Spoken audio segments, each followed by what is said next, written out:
20 anni all'estero, terminatore, oppure in galleria come editore. Scudetti mezzo, buon meridionale, si ammazzo in Africa, son coloniale, si ammazzo austriaci, son patriota, canto da sempre, non conosco nota.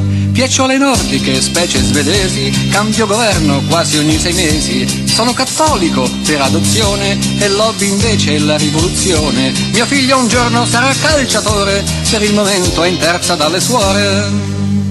Ma cosa guardi, cosa c'è di strano?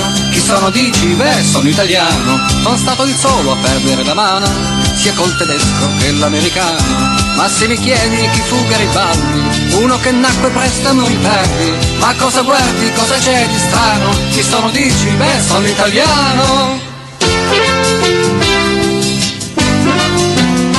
Siamo tutti preti, navigatori, figli di gnotta, grandi cantautori. Mamma è una santa, le altre da bordello. Se perde il Napoli faccio un macello. Se trovo un portafogli perché è vecchio, TV a colori e pane dentro al secchio.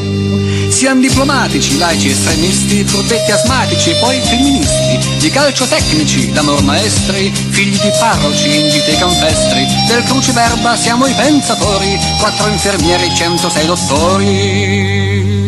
Ma cosa guardi, cosa c'è di strano? Chi sono dici? Beh, sono italiano. Sono stato il solo a perdere la mano, anzi il pallone con il coreano. Sono stato il solo a vincere la guerra, sia con la Svizzera che l'Inghilterra. Ma cosa guardi, cosa c'è di strano? Chi sono dici? Beh, sono italiano.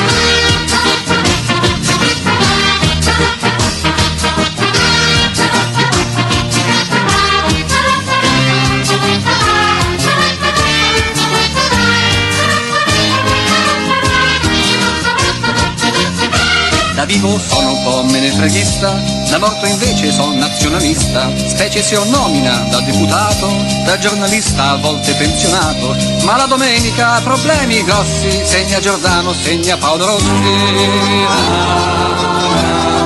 Ma cosa guardi, cosa c'è di strano? Chi sono dici? Beh, sono italiano. Sono stato il primo a perdere la mano, sia col tedesco che l'americano. Confesso, è vero, ma non è finita. Prossima vittima è l'Europolita. Ma cosa guardi, cosa c'è di strano? Chi sono dici? Beh, sono italiano.